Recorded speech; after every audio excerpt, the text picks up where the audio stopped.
Good morning, everybody, or happy Thanksgiving for all the people that are in the United States. Whoop, I have something playing in the background, or I have an echo. I think I fixed it. Might as well start the day off with some technical issues.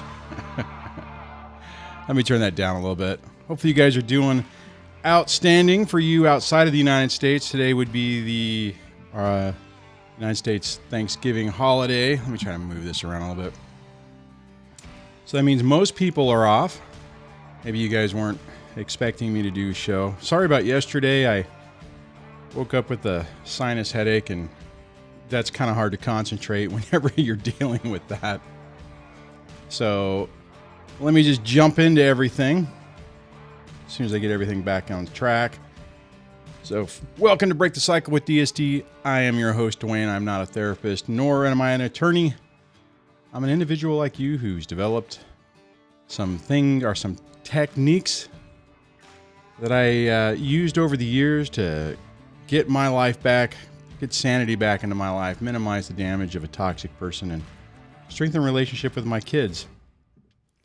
Remember that only a licensed professional can diagnose somebody with a personality disorder, so just be careful throwing around those medical terms because it can get you into trouble and cost you your credibility. And that's the one thing that we have to fight against these people. Don't just give it away. If you like what's going on here, you can support the channel by becoming a channel member. The lowest tier is, I think, $1.99. Every little bit helps, keeps the phone lines on and the text notifications going and the internet up and all that kind of crazy stuff. Plus, you get special badges, custom emojis like the boop emoji. Boop! Name listed in the credits, access to member-only events, and a member-only section on the Discord.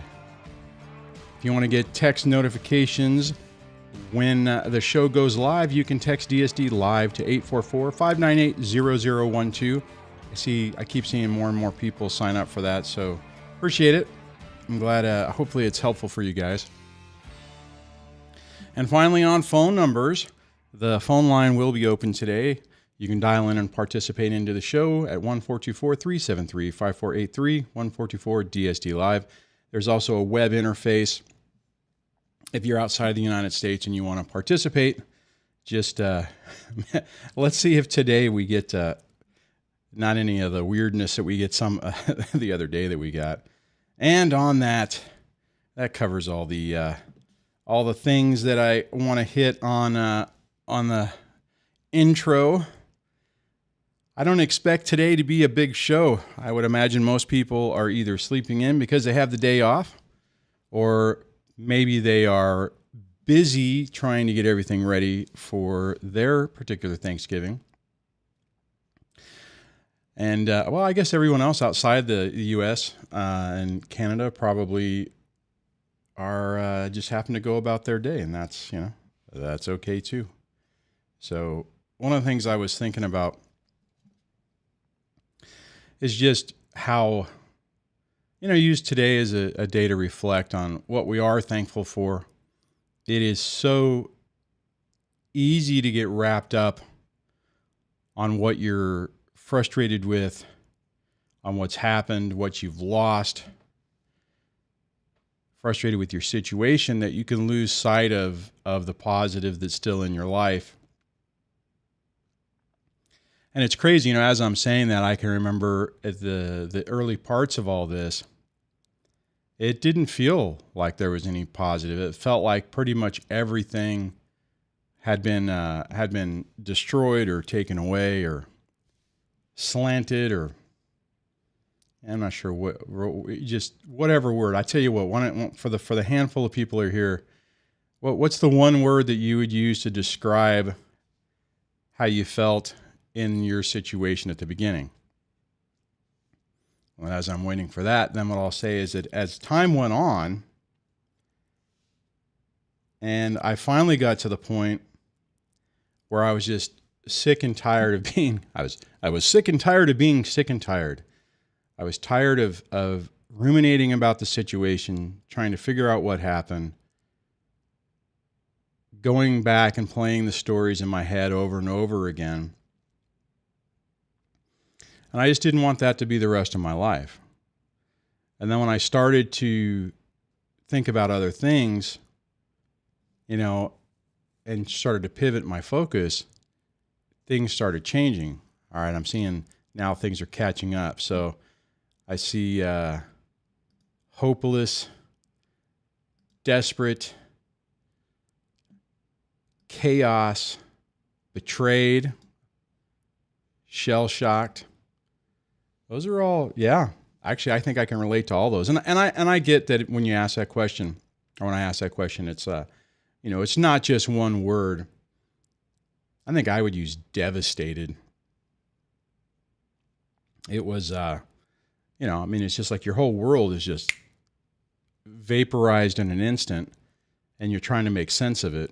And the sad reality is whenever you start, like, okay, you start going through and you accept it, and you're starting to deal with it.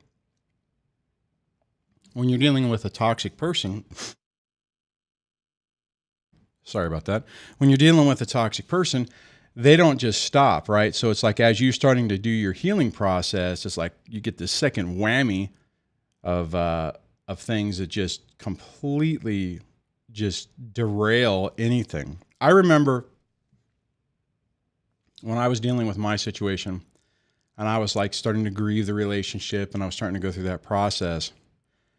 When I got sideswiped with the smear campaign and the accusations that were thrown in the court documents, I was just like, what in the world? And I remember thinking, it's like, well, I can't think about this now. I'm at war now, so now I have to focus on this. And I don't have time to sit there and feel those things. Broken. T Solo said broken. Yep.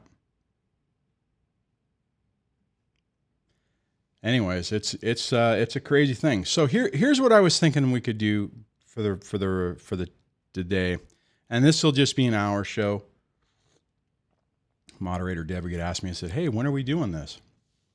And or how long are we doing this? Because it's a day off. But I have a ton of stuff, like everyone else. I have a ton of stuff that I have to do in preparation for the day. So unfortunately, or fortunately, depending on how you look at it, I have that. I'm trying to think. This might be, let's see. So this year, next year, I guess I get one more Thanksgiving with a minor in the house. And then I got one more. Next year I'll have my youngest, I guess, for Christmas.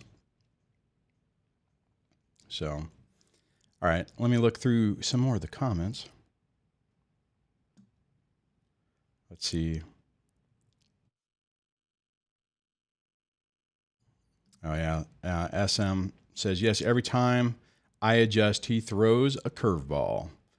Man, that is so true. It's like you feel like you make progress and things are going better. And it's not that they changed, it's the same tactics, but they change their approach. And when that happens, it's pretty frustrating. That used to get me. I would feel like, all right, I got this figured out. I understand it now. I'm gonna do this. You know, I'll do with this being, let's say, no contact. Back before, you know, I found anything that talked about hybrid. Well, nobody, as far as I know, has talked about hybrid no contact in the way I do. Or there is some, like, I think Biff is close to it, but at the time I couldn't find anything.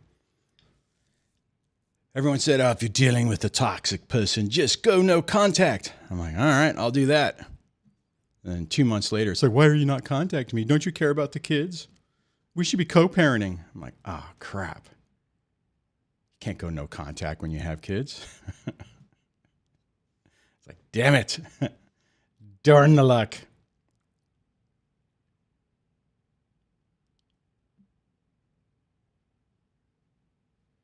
Will says, do you not only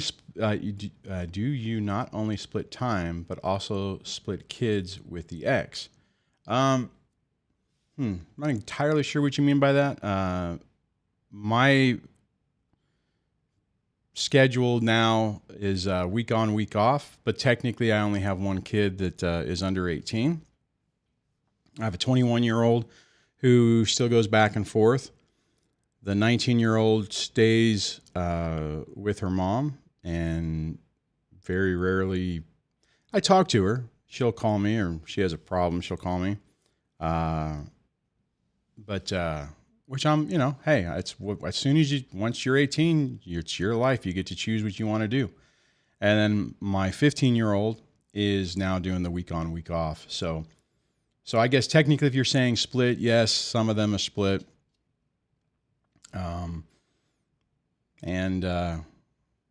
Yeah, I mean, it's, whatever. I think the week on, week off thing is working out pretty good. Actually, it's made a lot of this stuff with the channel possible. Well, that and COVID has helped as well with that. I mean, it's hard to think of anything positive out of COVID, but technically it has. It's given me the opportunity to switch schedules. I had that opportunity to have at least two of the kids, the oldest and the youngest, for the 3 months, during quarantine. So I had them full time. It's been interesting. Hey, James, good to see you. I like this. So I think we need a video of just one-liners of Duane and his ex-wife voice. Please don't do that. That'd be funny. Anyways, well, there is a call, so I am going to go to that. Hello, and welcome to the show. Good morning, Duane. Can you hear me okay? I can. How you doing today? I am doing great. Appreciate just first of all, happy Thanksgiving. Appreciate everything you've done. I gotta say, your show has kept me sane over the last 3 months. I am fresh into my temporary orders, and I had a brief question. Okay. As part of our temporary orders, I am paying for both legal fees, obviously child support included, and I'm paying both attorneys. She does work. But as part of our temporary orders, we had agreed that I pay for both legal fees that are involved in the divorce proceedings. Right. I don't want to get into too many details. I actually have a coaching session scheduled with you in December. Okay. So I can get into a little bit more details with you on that.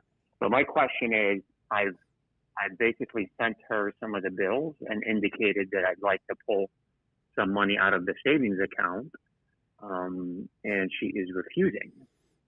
So my question to you is, obviously this is just on the heels of, non-collaborative on everything, whether it's the kids, the visitation, right. Pretty much every turn, there's a massive escalation of the situation. And I've been very, very collaborative on my side.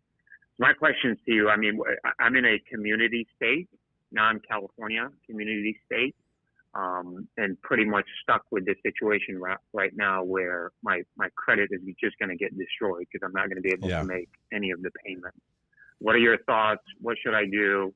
Obviously playing the long game here. You've done a pretty good job convincing me to, focus on the end result and be strategic versus trying to get into winning every little battle. But exactly. What are your thoughts on that? And what should I do? Basically, I'm literally out of money.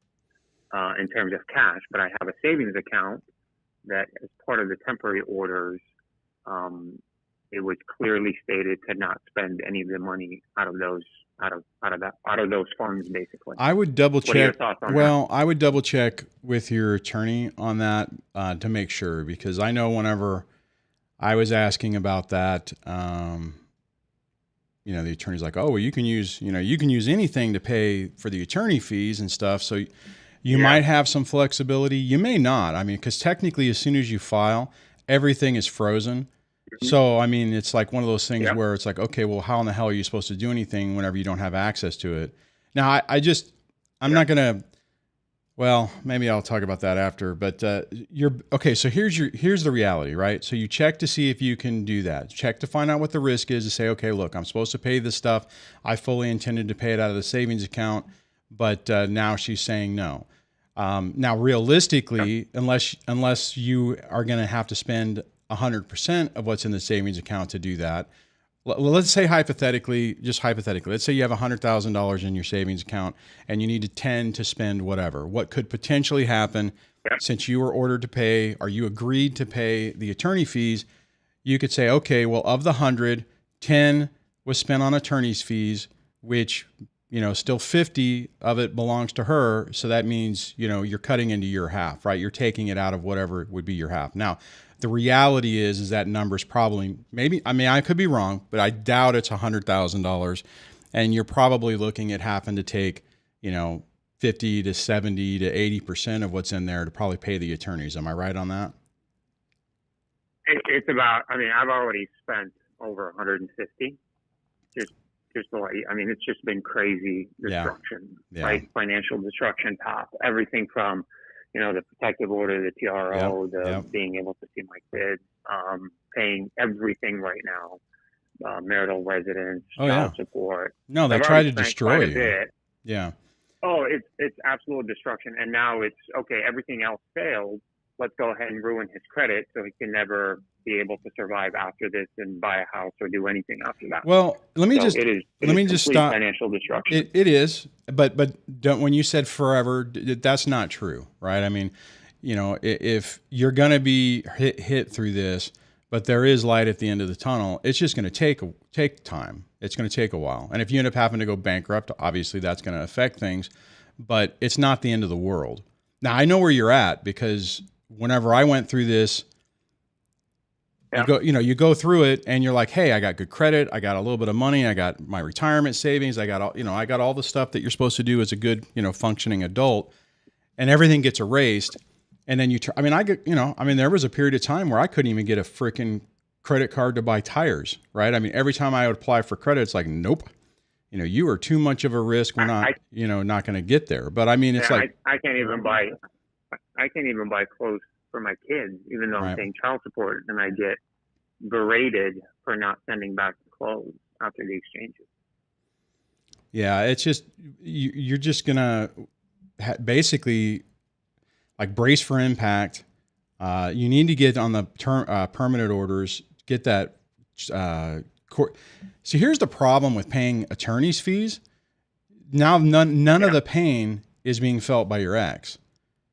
Every time that she calls to argue with her attorney, you're paying for it, right? So there's no, so in her mind, it's like, well, it's your bill. It's not my bill. It's like why when you asked her, say, hey, I got to pay the attorney fees. I'm going to pull some money out of the savings. Well, that's her money in her mind, right? So she's not thinking about it realistically.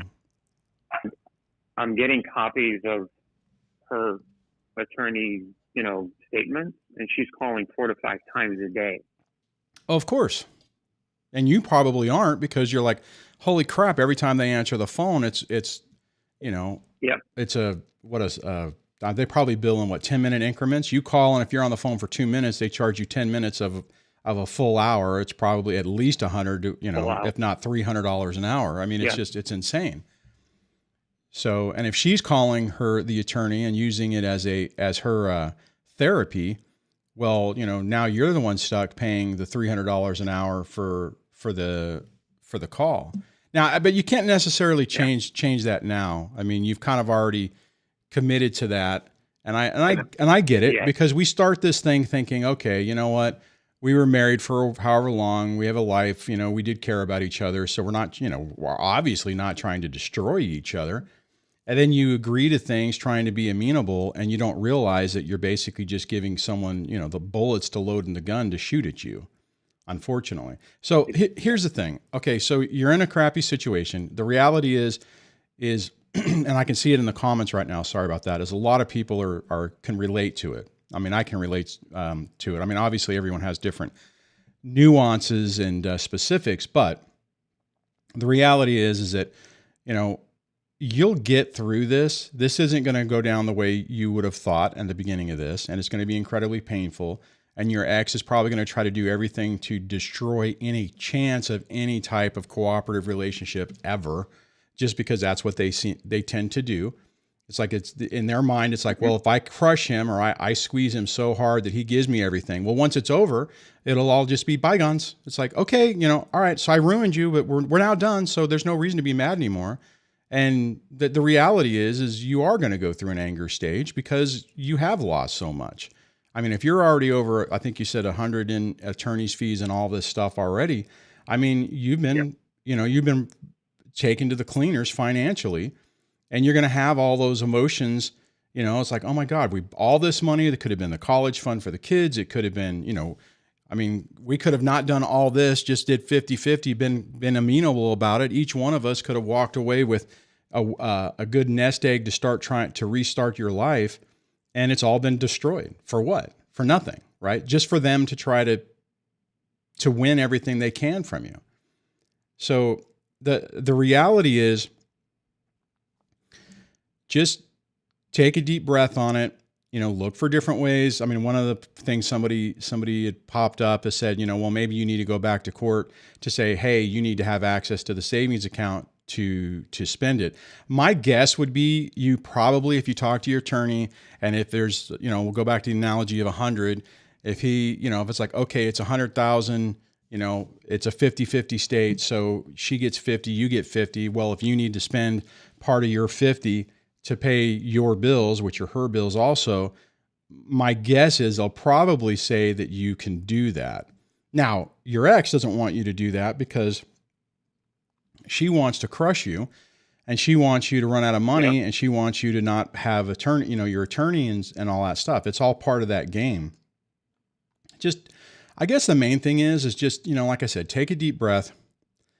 Don't let it completely irritate you. Understand you're dealing, you're fighting the war. This is little battles.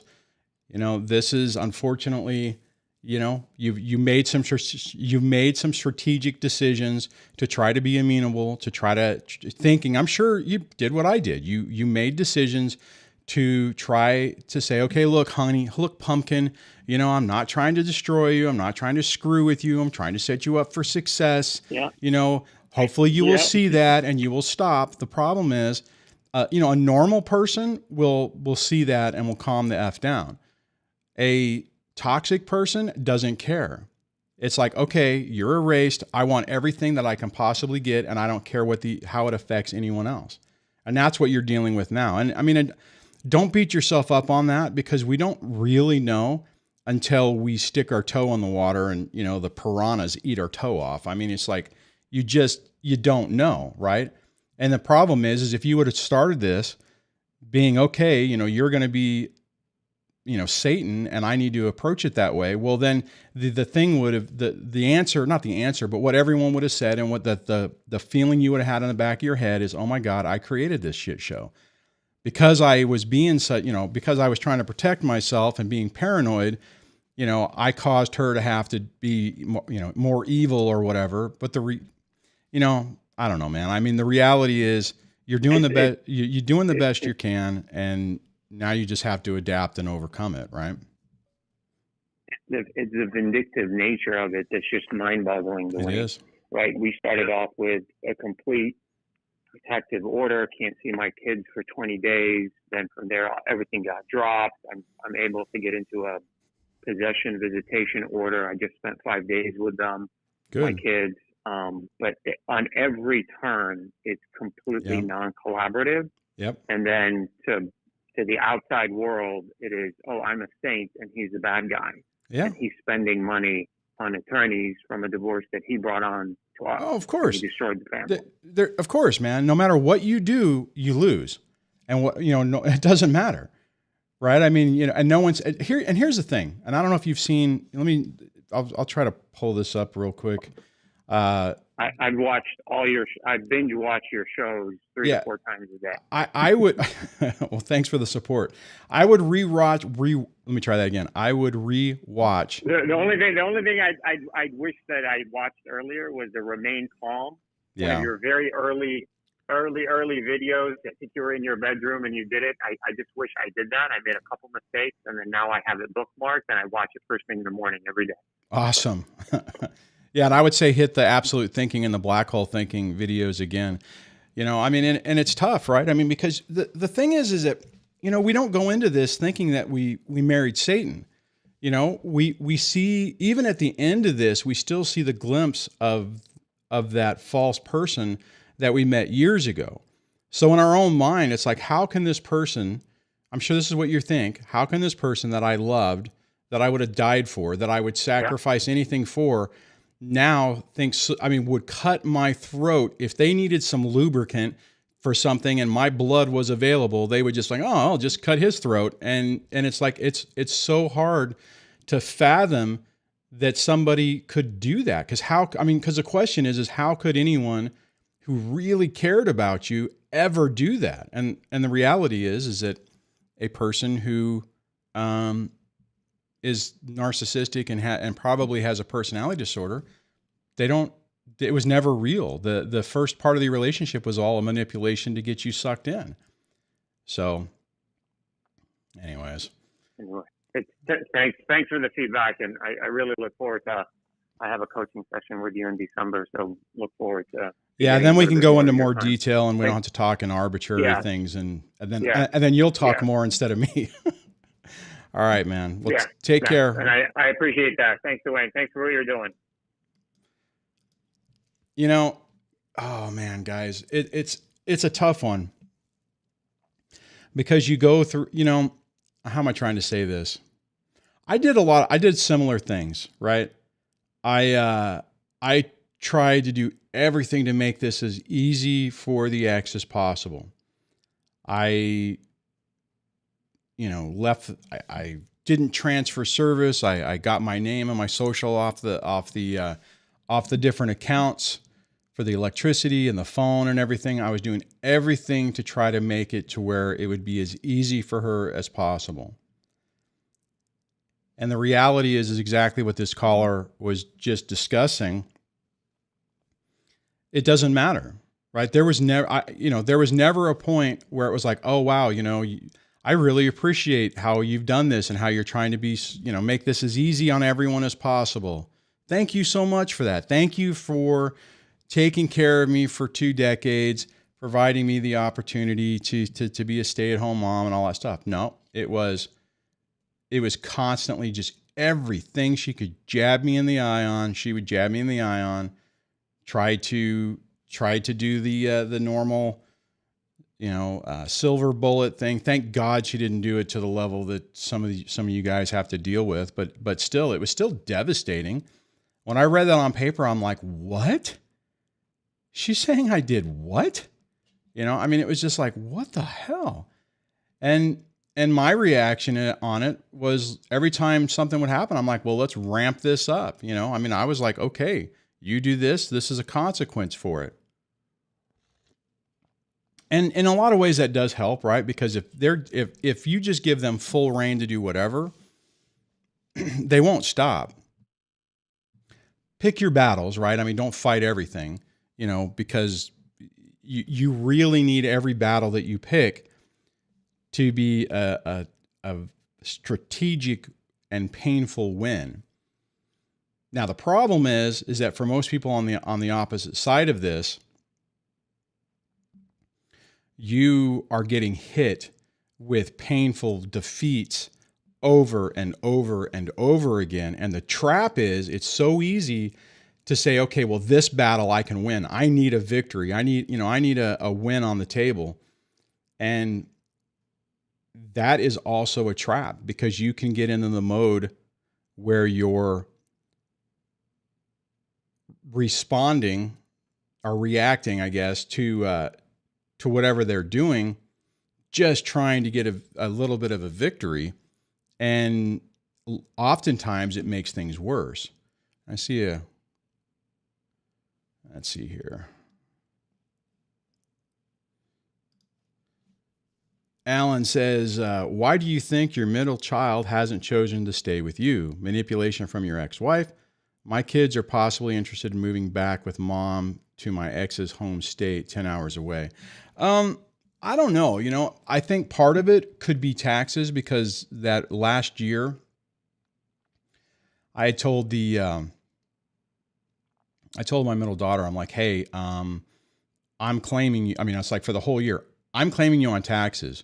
That's what the thing says. I'm claiming you, do not do anything because that would totally screw me.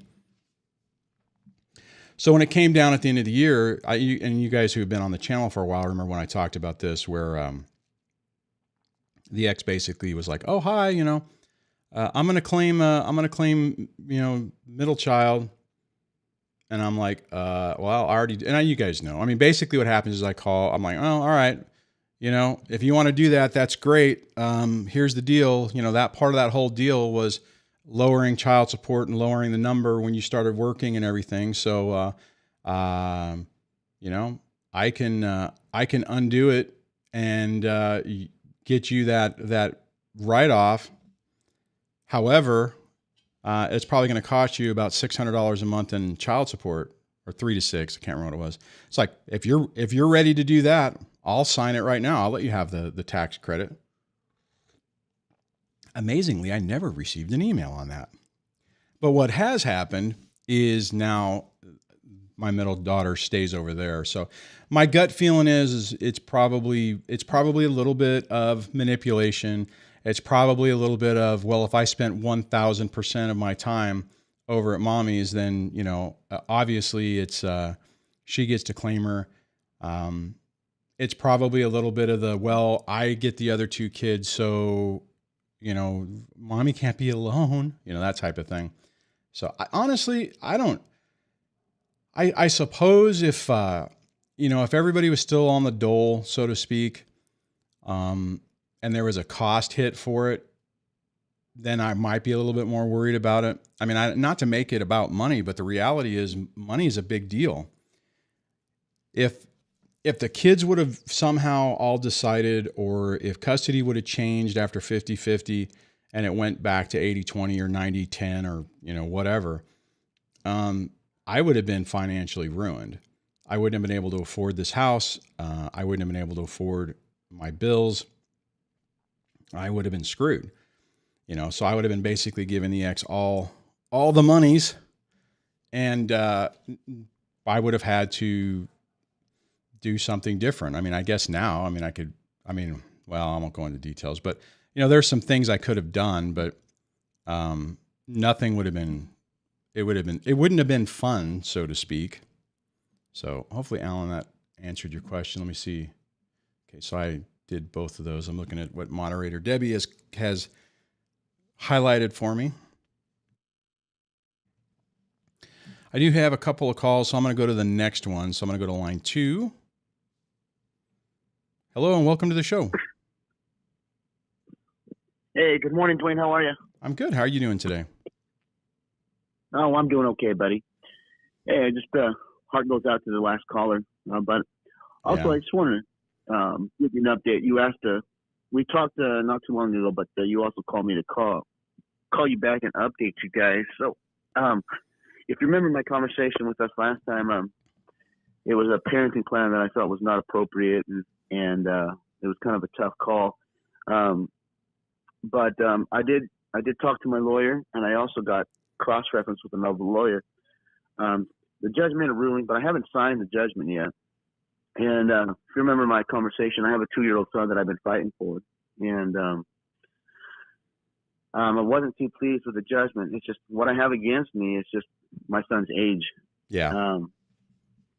And he's only 2. He's going to be 3 here shortly, and I was a little irritated because I talked to my lawyer to object a few things, and my attorney, even after, she's a pretty decent attorney, but she also was in the mindset that, the kid this young does not deserve 50-50. It's kind of hard on him, which I agree, but, he's going to turn 3 here shortly. I was hoping to get more parenting time, but, no, my ex ended up getting full, sole legal custody, which it's, okay. I guess I'm in the state that I'm in and the age of my son, there's no way I can prove she's an unfit mother. Right. And so, my attorney's like, there's not really a way we can fight that right now. And so I was like, okay, well then let's just get me some more parenting time. And, what is your timeshare anyways? My timeshare, it's not the worst and it's not the best, but it's on the lower end of the spectrum. What I get is my days off are Sunday, Monday. I have an overnight on those days. Okay. And then every Thursday, I get them for 3.5 hours. So I get 3 points of content. But then every other Thursday, I get a second overnight. On the Thursday? So I'm getting on the Thursday, yeah. So I'll pick him up from daycare. He spends the night, and then I take him to daycare the next day. Actually, you're right. That isn't that bad. I mean, especially for a 2-year-old, if they're already trying to say it's too much, too much time, but they're allowing, excuse me, giving you overnights and an extra overnight. So at least they're not slamming you, really. I mean, obviously it's not what you want. Is your baby breastfeeding or anything? No, he's not breastfeeding. And then in June, I get that Thursday overnight is every week. So in June, I'll have him. Oh, wow. Sunday, Monday, and then I'll get a second overnight every week on that Thursday. So starting June, I get 2 overnights every week. Okay. Now, the way it happened here, because I was shooting, I proposed that after 3 years old that I damn near get 50-50. They didn't like that. The opposing counsel did not like that. My ex was trying to take away as much time as possible, but so that's what I was getting. But the thing is, my question, parenting time, is it that bad? And what do I got to do, and how long will it take to go back and shoot for 50-50? Well, when he gets older, what you need to do right now, if there's no way to appeal this, and what you got isn't too bad, and they wrote in already increasing the time. What would be better is if they said, okay, at this time you get, right now it's this, at that other time, I can't remember what the date was, you get the 2 overnights a week plus your every other weekend, and then later it increases. If you could get it written into, like, when he goes to school, it switches to a different schedule. But it sounds like they're not going to do it. So your best bet is just to be as involved as you can. The fact that you get the 2 overnights a week on the Thursday, that's actually pretty cool coming up. Because you're going to have a reoccurring, in your baby's life. And then unfortunately what it means is that later, unless your ex calms down, which it probably won't, because obviously with this timeshare, you're paying more in child support and everything. And if you got more time, then that technically means she gets less money. I'm assuming, you guys don't have child, but that's normally the way it works. Okay, to answer your question, this is what you do. You see if there's a way to try to increase it. It seems like you're pretty much, everything's closed off there, right? So then you just basically do this timeshare. You do the best damn job that you can. I would try to get that sole legal custody thing done, because you want to be able to be a part of the doctor's appointments and everything like that. And then just make sure the daycare provider's name, the pediatrician, everything. The problem is that without even joint legal custody, you're not going to have the right to call the doctor and say, hey, how is little Timmy doing? Right. She can make all the decisions, and but you just got to demonstrate, basically for the long haul, the long game on it is just make sure you show up, you do a great job, you don't do anything wrong. If she screws up, document the crap out of it. If she starts, well, little Timmy's too tired, he can't come over on your court order visitation, document everything, to use the contempt of court if you need to, and slowly try to adjust it. The problem is what it means is it's like, okay, so now what you need to do is hunker down, start saving money to go back to court later, but honestly, dude, you didn't, for a young kid. Now I know that there's people who called in who have similar age kids who were able to pull off 50-50, but, they didn't turn around and say, because typically what would happen is like, oh, well, he can't have an overnight. He, it's a baby. He doesn't know anything about babies. He can't do any of that. And then try to use that to say, well, you can have a few hours on Saturday or Sunday. But you already got an overnight. You already got, every other weekend with a Sunday to Monday overnight, and then every other Thursday an overnight. And then later you get say that again.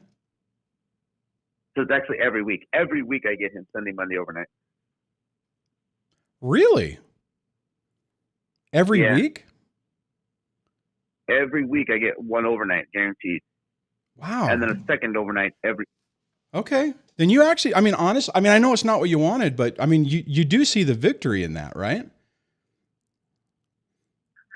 Yeah, a little bit. You know, it's just still hard pill to swallow when I was part of I know. everyday life, and now. All right, and that's why I wanted to say that, because I can see you're doing exactly what I used to do, and what I mean is it's so easy to not see the victory that you have, right? Because it's not really what you wanted, and it's like a hollow victory, and you don't. And I fell into that all the time. There were so many times where something would happen and it felt like more like I got my teeth kicked in instead of actually won ground. You won ground, man. Right. I mean, for a 3-year-old or for an almost 3-year-old because if I remember correctly, weren't they trying? I mean, and it's been a while. Sometimes the stories get intertwined, so I apologize for that. But if I remember correctly, wasn't she trying to say you couldn't see, that, overnights are dangerous and you're bad and all that? I mean, that was the story, right? Wasn't it? And she also proposed, and the reason and she proposed that she wanted like the every other weekend overnight, and that's it. Oh, of course. I mean, she basically wanted the standard visitation, and right. I was shooting for more. So I feel like the judge just basically met us in the middle. No, you actually did really good, man. And the judge is basically saying, okay, I don't believe her crap. I do, it is a young kid. How old are you, if you don't mind me asking? And if you don't want to say, that's fine. If you want I'm 39. You're 39? I'm 39. Okay. Yeah. This is my first kid, my only child. Yeah, you actually did. You didn't do too bad. One of the people just said, I would leave it alone. It's not bad at all. I'd focus on building off of it. And that's kind of what I was just saying. I mean, I know this isn't what you wanted, but just be there. Don't take her bait, right? I mean, she is probably going to try to jab you in the eye every chance she can to try to get you to basically respond in a way that she can use it against you to take away time. So just, do what you need to do. And then unfortunately, it means you'll have to go back to court later. And then as soon as something, and then you pick your battles, right? I mean, if there's something to where, she decides, well, I have sole custody, so I'm going to decide X, whatever that is. And if it's a big issue, then you go back to court and say, no, I mean, this is ridiculous. This isn't right. But pick your battles, right? I mean, don't just sit there looking for the next thing that you can go to war on, or go to, go to war, battle up on, but be strategic about it. Make sure it's the right thing, or make sure it's a combination of things to where you have a whole breadth of examples, excuse me, to make the point you're trying to make. But I know it doesn't feel like it, but you actually didn't do too bad, man. I mean, for that young of a kid, for that game that's being played, for you to get every weekend, and you're going to have the Thursdays shortly. You'll have every Sunday overnight and every Thursday overnight. You did pretty good. Every week you did pretty good.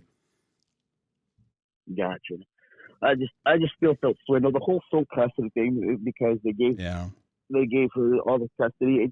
It sucked. They did say in the court order that she is supposed to tell me about every single appointment. Good. And I plan on showing up to these appointments. There's the restraining orders, no contact orders, all of that is done. Like, I want to be there for my son. So when you say be involved, telling you, like, I plan on being to every appointment, like I used to before we split. I used to go to all the appointments, no matter what they were. And now, as far as the daycare provider, now here's the challenging part about that. And I know the daycare provider. I text her, I've called her before, and I try to get updates on my son, because beginning of this, when I did get my son on my days off, I would then take him to daycare. And my ex would say that every time he stayed with me, he'd go to daycare and show erratic behavioral changes. He was more aggressive and everything like that. Now, mind you, this daycare provider, I wanted to get to the bottom of it. I was like, hang on, who's telling the truth here? Because the daycare provider would send me texts like, oh, he's fine, he's doing great.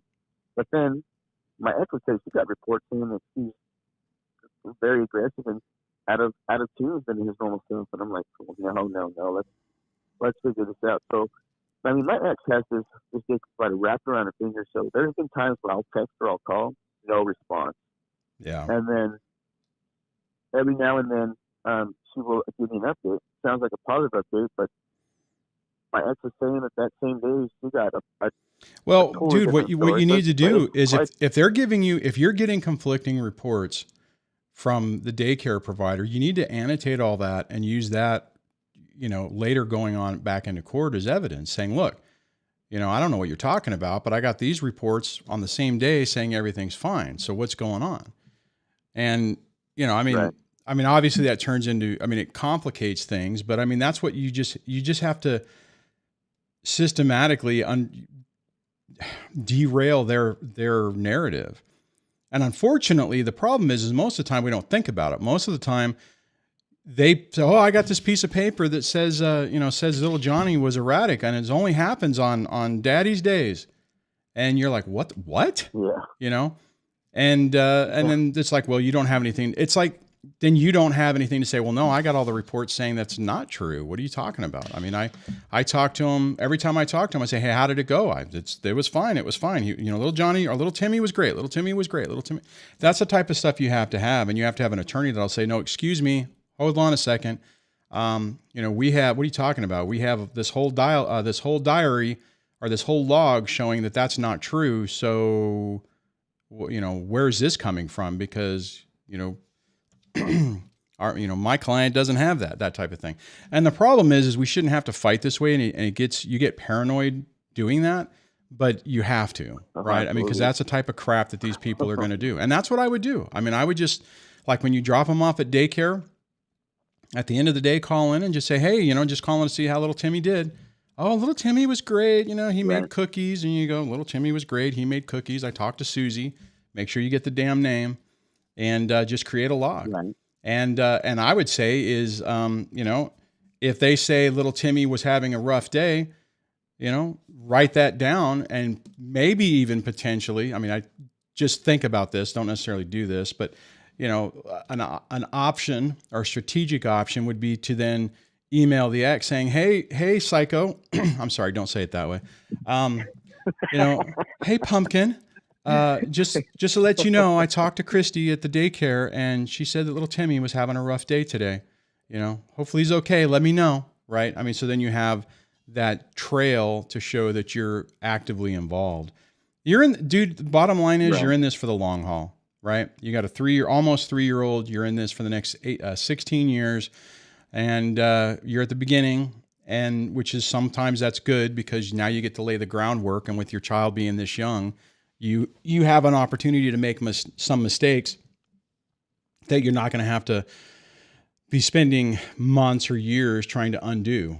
So does that help? Right. Yeah, it does. It's a shitty situation. It's unfortunate. Yeah. Well, you did. Honestly though, dude, you actually didn't do too bad. So, I know it's not what you wanted, but it's, I honestly, that's why when you were saying it, I was just assuming it was like every other weekend that you got like the standard visitation with like an extra day. So, I guess that's what she was shooting for. Yeah. I guess technically in some ways, cause normal standard visitation would be Friday, Saturday. So 2 overnights every other weekend. So they're giving you 1 overnight every week. To be perfectly honest, you're better off, with it being what you've got is more reoccurring time, right? Meaning you're better. It's better that your kid doesn't go 2 weeks and then he sees dad for 2 days, right? It's like, so you're constantly there, right? So, right. And just make sure you're there. Make sure those days you're Johnny on the spot and just give your little guy, time, you don't have to buy him stuff or take him stuff. Just show him attention and show that, you're there for him. So. Oh, absolutely. I guess one of the things that was hurting me is like the consecutive overnights. Like I feel like I can't even like leave town, take him somewhere because I didn't get any consecutive overnights. But again, that's that negative thinking. But like you said, I do get contact with him Yeah. reoccurring, and that's I the guess and I that's can the key. appreciate that. I mean, and then hopefully you got some vacation time built into it so that holidays and stuff, maybe you don't. And if not, then you're going to have to go back later and say, okay, there needs to be a holiday schedule and, to where you have more time. But, you're just going to have to build up on it. The only thing I don't like about the situation you're in is unfortunately you're going to have to go back to court to change it. I mean, unless for some reason, your ex isn't as volatile as most, and she agrees to do some modifications outside of court. My guess is that that typically doesn't happen. Not if you're calling my channel and you dealt with that stuff, you're not going to have somebody who just like, I've thought about it and you're a good guy and I'm just gonna agree to, more time. I doubt that. No, she's been pretty evil, and so I've been trying to figure out how, like, different strategies and tactics to communicate with her. Yeah. The certain ways that we've been doing has not worked. Yeah, no. Let me. I do have like 3 other callers in the queue, and we're running out of time. So, all right, perfect. Well, thank you so much. All right, man. So let me get everything relined up because I know we're running out of time. Honestly, his situation. I mean, it's not outstanding, but it's a hell of a lot better than what I thought he was going to say. So let me go to the next caller. It's going to be tough to get to everybody, but we'll see what we can do. So I'm going to go to the next one. Hello, welcome to the show. Hey, Duane. It's Shane. How you doing? Good. Hold on one second. It looks like there's 2. Let me drop this one. Hold on. It looks like I didn't drop the other caller. I just want to make sure. Shane, you still there? Yeah. Oh, geez. I thought I accidentally hung up on you. Yeah, go ahead, man. You got the floor. Yeah, I know we had a bad connection the other day. I know we spoke in the summer, and I was telling you about how there's like this weird precedent going on now where my kids want to stay with their mother till like 6 p.m. And it's been like this reoccurring theme where there's like something going on over there, or she's with the guy who has kids, so their kids are coming over and they want to see her. My pickup time is 3:30. So it's been like this reoccurring theme. And then even with the holiday, she was like, my daughter came over and she was like, Mommy's having a party on Friday, and my pickup time would be tomorrow at 3 p.m. or 3:30 p.m. Right. And I'm like, I almost lost it. I was like, I can't believe this is going on. And it's like, you did that. My ex had told me, like, you. Did you go off on your kid with that, or did you go, or just you were angry internally, or? Yeah, I was angry, and I did it in front of her. And in front of your daughter or your ex? Daddy. Daughter. Okay. On my daughter. Okay. Like, sorry, I'm just trying to clarify. Lambaste. I didn't like lambaste or whatever, but I was just like, Daddy time is 3:30, not 5:30, not 6:30, and I was just explaining her the situation. No, and you need to do that understand. Because you need to put it, I mean, I hate to say it, but you also need to get your kids to understand that there's certain topics that are just hot button issues for you. So they don't try to play this game. Right. I mean, the only caveat I'm always go ahead. Second fiddle, Yeah. No, I know, man. Second fiddle, to their mom all the time. Yeah. And it's like, she takes priority over whatever it is that I'm doing. I feel like almost she purposely does this to, so that they want to stay later. They want to stay with her. She sets up these, play dates and things and fun things. And it's like, it's the fun mom house. Right. She had told me a while ago that, I'm the fun mom and you're the stick in the mud dad. These are official words. Nice. And I'm like, oh, that's okay. great. I was like, if you want to play this divorce game, you can. I said, but you're only making it harder for the children when they get older. You know what I mean? She doesn't understand. Everything's like, everything's, she don't care. Selfish jerk. Yep. Yeah. And I mean, and honestly, so here's the deal. What I would recommend you do on that, and I do think you having that conversation with your daughter, even though it was hard, was appropriate. maybe the way you did it might not have been, but I mean, sometimes we have to communicate in a way for our kids to kind of like have a wake up call to realize, even if it's just to the point where it's like, oh crap, this is an issue that really gets under dad's skin. So I need to avoid that. And the only caveat I would say is if your ex is willing to say, hey, we'll adjust time and make up time, then fine, right? I mean, if she's like, hey, we've got this thing going on and I want to go later, and you're like, sure, no problem, I'll just bring the kids back later, which I know the answer is no. And then as soon as it's no, then just say, no, we're following the court order. Transfer times are at 3:00. I'll pick the kids up at 3:00. If you want to play this game and you want to be in contempt of court, that's fine. We can play it this way, right? You know, kind of like call our bluff and just force the issue. Now, just keep in mind that more than likely the kids are going to be disgruntled. Your Groundhog Day on those transition days are going to be a lot more complicated because they're going to get riled up. They're going to be stressed, and you're going to have to basically do some extra stuff or deal with it in a different, you know, more kit gloves, I guess, or knit gloves or whatever the term is to minimize it. And that's what you're going to have to do. But yeah, go ahead. Well, that's the whole part of it. The whole struggle really is not against her. You know, in hindsight, it's really about the kids being angry about, you know, them not being able to do what they want to do and having to go to my house in the midst of whatever's going on over there. And then I get the resentment and I just don't understand. And then she jumps on board and she says, I just don't understand why the kids can't do what they want to do. Because they're like, kids. Well, I mean, because they're not freaking adults. Damn well. Yeah. I mean, no, but here's the thing, dude. You know, and let me back up for a second. That right there is a good data point for going back to court. Because at the end of the day, you are the parent, she's the parent. The court order is what you're supposed to follow, and the kids don't dictate what the hell things are supposed to be. And if you can articulate that and demonstrate that in an effective way, that'll help you out. So, but here's the reality. What you're talking about is exactly the same crap I dealt with. It was, you know, why can't I do this? I want to go to, like for me, the big one was because the ex wanted the kids to go to school, to switch schools, to be closer to her, primarily to make it easier for her. And she was basically trying to convince the kids, hey, go to a worse school in a worse area just because it's more convenient.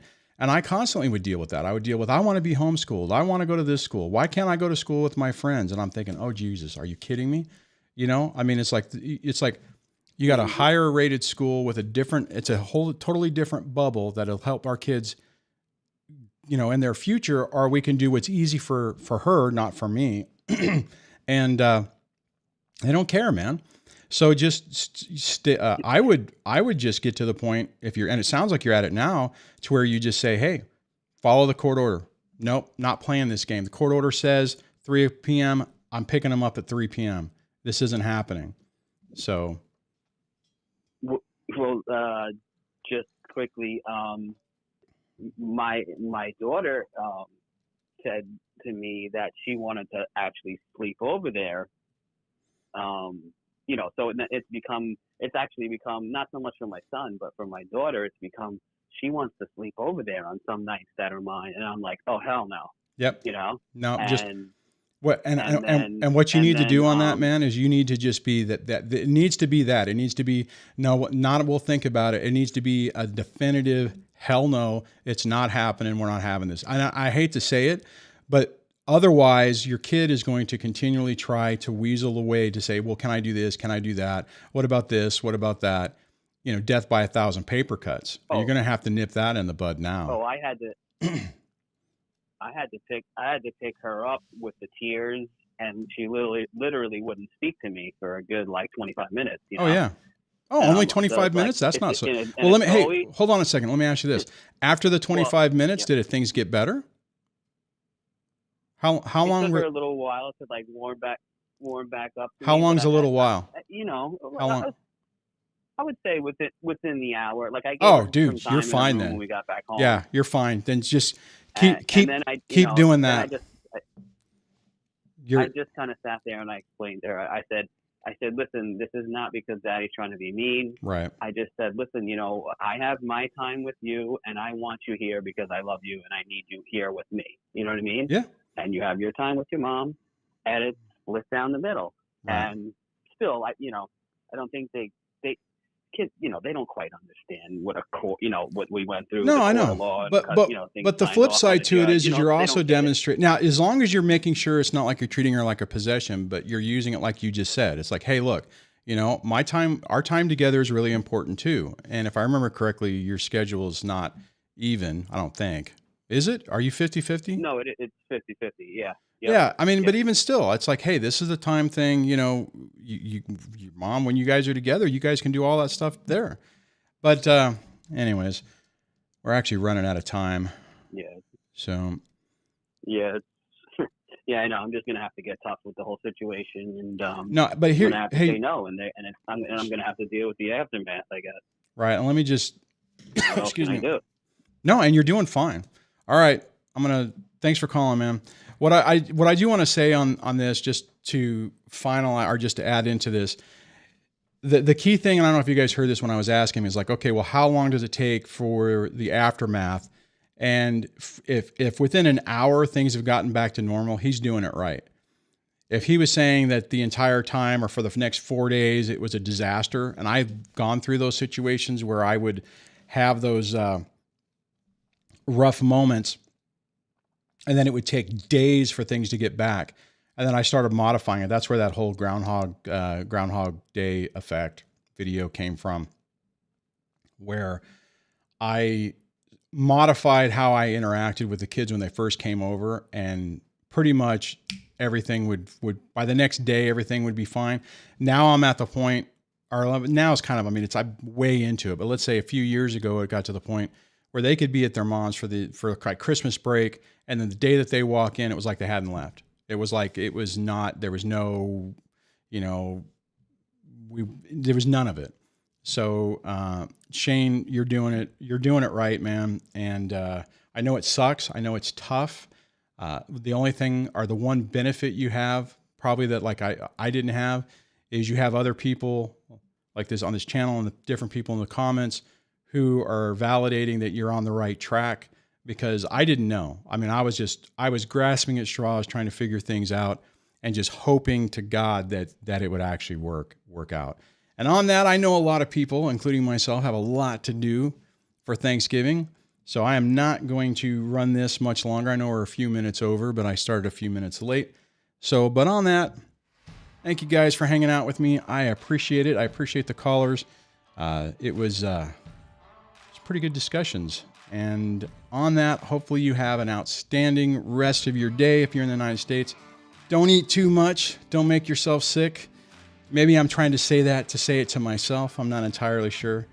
Last thing I want to say is thank you so much for the channel members who so graciously click the join button to help support what we do here. Keep the phone lines going, keep everything running. Really appreciate it. Take care of yourself, and I will be back tomorrow.